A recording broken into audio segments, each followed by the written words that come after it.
Hey, hey, hey. Time for another Out of This World story from rSpace. It's all fun and games until you decide to lose those extra pounds and think for yourself. Today on rSpace, it's the revenge glow-up we all wish we had the guts to pull off. Wife wanted an open marriage and I became a better person because of it. She asked to close things. I left her for the person I was seeing. We were married for just about 2 years. We didn't even get to the 5-year mark these marriage experts talk about as a turning point, where they say things start getting boring and you either go ahead with the marriage or you break up. Mine was neither. She didn't even say it like she was asking me. It was more like she was telling me I had no option. I want an open marriage, she said. At first, I thought it was some kind of prank. You know, the kind all over social media these days, testing boundaries for the sake of a laugh or a viral video. If all of this had happened recently, I might have come to you guys for advice. Maybe you could have helped me understand why she wanted it in the first place. Looking back, I guess I can admit our marriage had become a bit routine. She'd been talking nonstop about vacations and new experiences, but we weren't financially capable enough for any of that. Our money was tight, and our focus was on saving for a better future where kids would be involved. But that was the only thing that I could point to. Our bedroom performance was still good. Even though I was a bit older than her, we still made it rain. We didn't have kids yet, but we were in love. She told me she loved every single day. So why on earth was my then wife considering an open marriage? I was super confused. When I realized she wasn't joking, I was at a complete loss. My mind just spiraled. I tried to analyze everything. Did I miss something? Was she secretly unhappy? Was I the problem? I thought our chemistry was strong, and we still had a connection. But no, she insisted that it wasn't about me or us, not entirely at least. She said she needed to spice things up to save our marriage before it went stale. We had the talk, but it didn't help. My head was in a tailspin the entire time. And then I looked at her. Red eyes, cheeks, and nose swollen, snot everywhere. I just felt bad and wanted to tell her how much I loved her, how much she meant to me. But I didn't. I just let her sit there, justifying why she wanted it. But it still did not make any sense. I actually felt like her pain might have been greater than mine. So, like a simp, I tried to console her. I told her we could figure it out together. I told her we'd make it work. But deep down, I was gutted. I wasn't enough for her anymore. That's what it boiled down to, wasn't it? I didn't have the words for it then, but looking back, I think I was grieving the marriage I thought we had. Weeks passed, and the idea of an open marriage became our new reality. I didn't even fight it. I'd agreed to it in that moment of weakness, but she took my silence as acceptance. It didn't take long before she started going out more. At first, it was subtle. She'd stay out late with her friends, or claim she needed some time to herself. But then one night during one of our arguments, she let it slip. She'd met someone. "He makes me feel young again," she said, her words laced with an edge of defiance. "You make me feel old." The cruelty of those words indicated the moment that I knew I had lost her. After everything, that's what she had to say. It was like a slap in the face. I'd been the one supporting her, working long hours and multiple gigs to keep us afloat, sacrificing vacations and luxuries so we could build a future together. And here she was chasing after someone who made her feel young. I'd like to say that was the moment everything clicked for me, that I stood up for myself and put an end to her nonsense. But no. First I begged her to stop, even offered the vacation she had always wanted, but she refused all my advances. I threatened to bring her parents in on the issue, but she didn't even bat an eye. Sometimes I'd come back from work and would smell a man's perfume in our home. And I did want to ask for a divorce, but I didn't because she said that if I gave it a try and didn't like it, we could have a talk to end it. Yes, I know I was a fool back then. We were on a 1-year probationary trial. Maybe she thought I would never see someone I liked. Or if I did see someone, she'd be my age or someone not too great. Basically, someone she wouldn't be threatened by, yet would still be enough for me to stick in the relationship. And she was right. For the last couple of years, I'd let myself go a bit. Nothing too crazy, but I wasn't the guy she married. Work stress, long hours, and general complacency had turned me into the kind of guy who'd grab fast food on the way home and spend the night on the couch. It took time. At first, I felt pathetic, like I was the one who'd failed. But something started to shift in me. Maybe it was the anger bubbling beneath the surface, or maybe it was the realization that I deserved better. Either way, I decided if we were going to have an open marriage, I'd play by the same rules. I signed up for dating apps. At first, it felt weird and awkward. I'd been off the market for years, and I didn't have much confidence in myself. Heck, the years we dated plus our marriage before all this open whatnot, in summation, was about 4 years. But to my surprise, people responded. Women responded. And for the first time in a long time, I felt wanted. It wasn't just about the attention, though. It was about rediscovering myself. about remembering who I was before I became a boyfriend and now just a husband. I started hitting the gym, not just for the dating scene, but for myself. Every session was like therapy, a way to channel all the frustration and sadness into something tangible. Slowly but surely, I transformed. I lost weight, built muscle, and gained a new kind of confidence that I hadn't felt in years. The dates helped too. They weren't all great, of course. Some were awkward, others didn't go anywhere. But then there were the ones that did. The ones where I laughed until my sides hurt, where I felt a spark I hadn't felt in ages. One woman even told me, "You have this glow about you." And you know what? She was right. I was glowing. I was thriving. Meanwhile, my wife, she noticed. She tried to hide it at first, but I could see it in the way she'd glance at me when she thought I wasn't looking. She'd see me come home from the gym, dripping in sweat, and her eyes would linger just a little too long. She'd notice the texts on my phone and the notifications from the dating apps, and her face would twitch with something that looked an awful lot like regret. I caught her staring at me one morning as I poured my coffee. "Are you getting slimmer?" I shrugged. "Just trying to stay healthy," I said it casually, but inside, I was grinning like an idiot. Her noticing was a win, even if she didn't say anything else. It didn't happen overnight, but eventually, the tables turned. She started staying home more, canceling her plans and spending her evenings curled up on the couch, scrolling through her phone with a sour look on her face. She'd ask me questions she hadn't cared about before. "How was the open marriage thing working out for you? Who are you meeting? Can I see a picture?" The irony wasn't lost on me. She'd been the one who wanted an open marriage. She'd been the one who insisted we needed to spice things up. And now she was the one who seemed worried about losing me. Looking back, I think that's when I knew just how much I'd grown beyond our marriage. I wasn't the same person who'd sat there, heartbroken, while she babbled about saving us. I'd found a new kind of strength, a new kind of happiness. My first wholesome date was with a woman named Claire. She was an architect, about my age, with a wicked sense of humor. We met at a quiet pub, and within minutes, we were laughing like old friends. For the first time in months, I felt alive. From there, things snowballed. I wasn't out to sleep around or rack up some ridiculous number of conquests. Physically, I was thriving. Emotionally, I was healing. And people noticed. Friends commented on how much happier I seemed. Coworkers joked about me being too happy. I had even stopped overworking myself. Then came the turning point.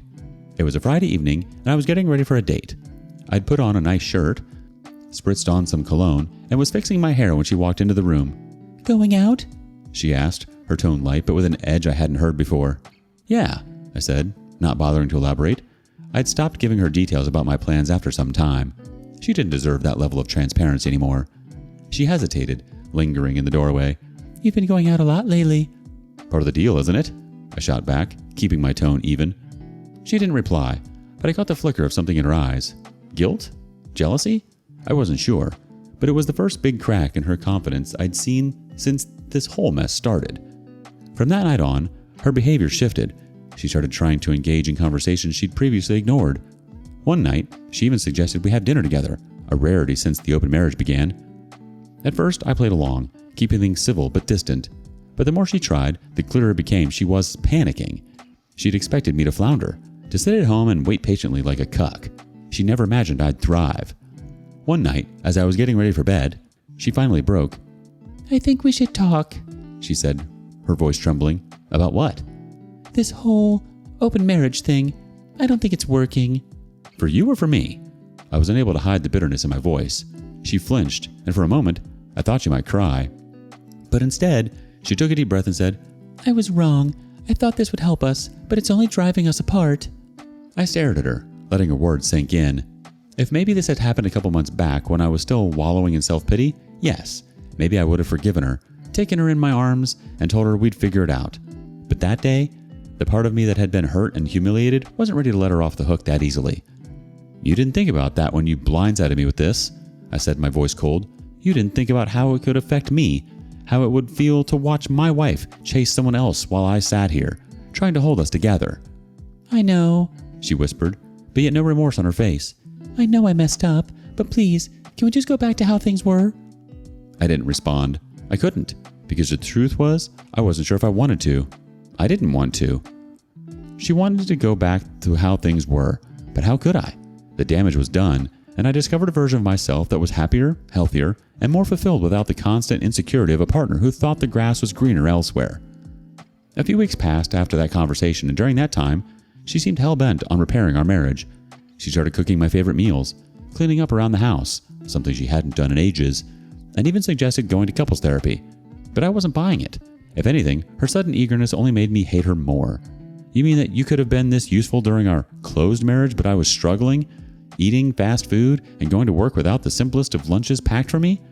If it was the fact that I was gaining weight that was the problem, why not just encourage me to go for a run or register at the gym with me? If it was really the vacation, we could have had the talk then, and the former me would have weighed the pros and cons and compromised on at least one a year. Something, anything but an open marriage. But we got there, so there was no turning back. Then, one night, I saw her phone light up on the coffee table, a text from Rob. My heart stopped for a moment, then settled into a cold, steady rhythm. She hadn't ended things with her lover. All her efforts to fix us were just a smokescreen while she kept her options open. She finally wanted to be the one winning again. So she wanted to just straight up start cheating while I went back to being faithful.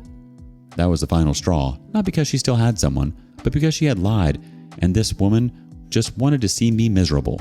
She didn't love me. She just wanted me as her soft cushion, so that when the going got tough, she had a milk cow she could come back to. At that point, I just knew a permanent separation was the only way out. But after the divorce, I wanted her to feel the pain she'd put me through, so I started preparing quietly. First, I began redirecting my financial resources. Early in our marriage, everything was joint, shared bank accounts, shared credit cards, and even a savings account that stayed mostly untouched because we were always on a tight budget. Maybe that's where the disrespect started, now that I think about it. Anyway, I told her my gig wasn't paying much anymore. I still put some money into the joint account to keep up appearances, but I realized how dangerous it was to keep everything so intertwined. So, I started to funnel a lot of my cash payments into an entirely separate spot. Next came the investments. A buddy of mine had been trying to get me into real estate for a while. At first, I brushed him off, thinking I didn't have the money or the time for it. But now, perfect timing. Instead of investing directly, I gifted the money to him, and he used it to close the deal in his name. I let him in on why. We had a legal agreement, signed, notarized, and airtight, that guaranteed me a percentage of the profits.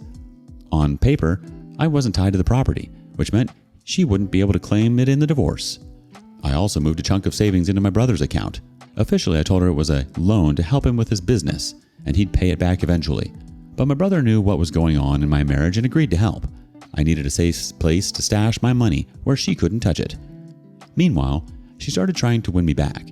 It was embarrassing, honestly. She started dressing up more, asking for my opinions on her outfits, and acting like she cared about what I thought. But it all felt fake. She wasn't trying to fix us because she loved me. She just sensed I was slipping away and didn't want to lose her grip. I played along enough to keep her from getting suspicious. I'd nod, smile, give vague answers, and agree to dinner or a movie night here and there. But inside, I was counting the days until I could leave for good. Now remember Claire? We'd been seeing each other casually for a while. Over time, it became clear she was different. Kind, supportive, and genuinely interested in me. For the first time in years, I felt valued. When I told Claire about my situation, she didn't hesitate. "You need to do what's best for you," she said. "If that means walking away, then walk away." And that's exactly what I did. One morning, I handed my wife a letter, said goodbye, and walked out with my packed bag. I stayed at my brother's house until the divorce was finalized. She tried everything to change my mind. Tears, guilt trips, even threats. But I wasn't budging. When it came to dividing assets, she assumed she'd been walking away with half of everything. After all, that's how divorce works, right? What she didn't realize was that, thanks to her spending sprees and infidelity, there wasn't much left in our joint accounts. Between the gift to my buddy and the loan to my brother, there wasn't much left for her to claim. She tried to fight it. Her lawyer demanded financial records, but everything was clean. The investments weren't in my name. The money in my brother's account was legally his, and my personal savings was separate and in a good spot they couldn't find. She walked away with next to nothing. Meanwhile, I thrived. The real estate deal turned out to be a success, and my share of the profits was enough for a down payment on a new house. Claire moved in about a year after, and for the first time in years, I felt like I had a true partner. As for my ex, last I heard she was living in some guy's apartment, working a good job, good for her, and probably struggling to please him. Me? I'm married to Claire now, and we have 2 amazing kids. Life is good, and looking back, I don't regret a single thing. Revenge might not be the healthiest motivator, but in this case, it tasted sweet. I guess the moral of the story is that there can be even better things waiting for you. Don't keep yourself trapped in a loveless marriage for one reason or another. It certainly isn't worth it. When she tries to fix things with cooking your favorite meals and cleaning up after herself like some prize wife? Ha! Why weren't these things happening when you were married? Was the vacuum cleaner broken during the year she was spicing things up? Honestly, bravo, OP. Bravo. How do you seek revenge after getting cheated on? We want to hear your stories. And thank you for joining us today on rSpace. Be sure to like and subscribe and hit that notification bell so you don't miss out on our next video. Until next time.